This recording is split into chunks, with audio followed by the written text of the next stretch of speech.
LDK-ja ka një organizim të mirëfillt në për deg dhe në për nëndeg, në për komuna, edhe kryetari Mustafa e ka bërë qartë që nëse nuk ka zgjidhje realisht shumë shpejt,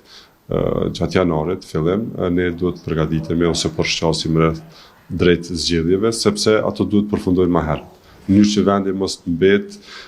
pa president, sepse ushtruesja e detyrës e ka një afat 6 mujor, sepse atë do të kemi shumë probleme edhe se kush do t'i certifikojë zgjedhjet, por edhe probleme tjera që mund lindin nga jo stabiliteti politik. Ligji për rimokëmbje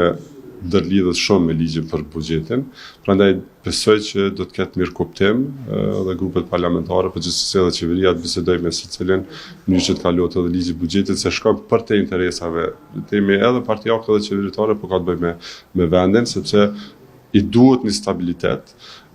buxhetor edhe financiar për vitin e ardhshëm, posaçërisht tani kur kemi parasysh problemet edhe sfidat me zgjedhjen ose problemet edhe sfidat me stabilitetin e institucioneve pasjanarit. Nuk e besoj, domethënë ne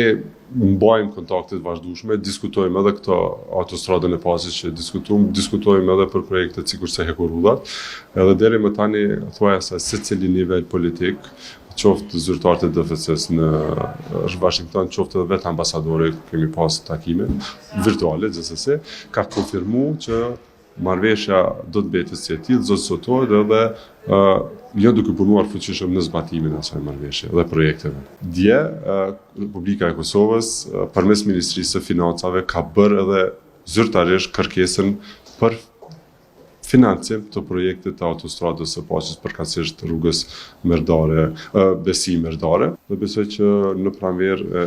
e finalizojmë marrëveshjen, mendoj që të fillojnë edhe punët. Krahas kësaj, ne paralelisht tani aplikojmë në këtë dritarin që përmenda më herët për grante shtesë, ekziston mundësia që shkojmë dhe të marrim deri në 40% grante. Por ne do të aplikojmë edhe për projekte tjera, është një mundësi e shkëlqyer le të themi për Kosovën, sepse ka mundësi të aplikimit për grante jo vetëm në infrastrukturë, ku ne si ministri kemi përgatitur një listë të gjatë të projekteve, por edhe në fusha tjera që kemi një marrëveshje politike të cilën ne si partner të koalicionit zotohemi, sipas mundësive buxhetore, ashtu që marrëveshja që është më shumë mes liderëve të partive. Për vitin e ardhshëm ne synojmë ta trajtojmë projektin, sepse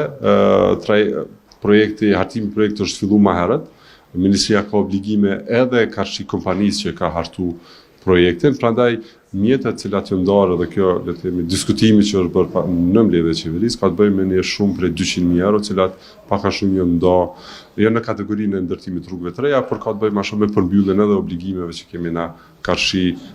kompanisë, sepse me 200.000 nuk mund të fillohet edhe autostrada. Vetëm iPhone është? iPhone, domethënë janë ndarë me 200.000 euro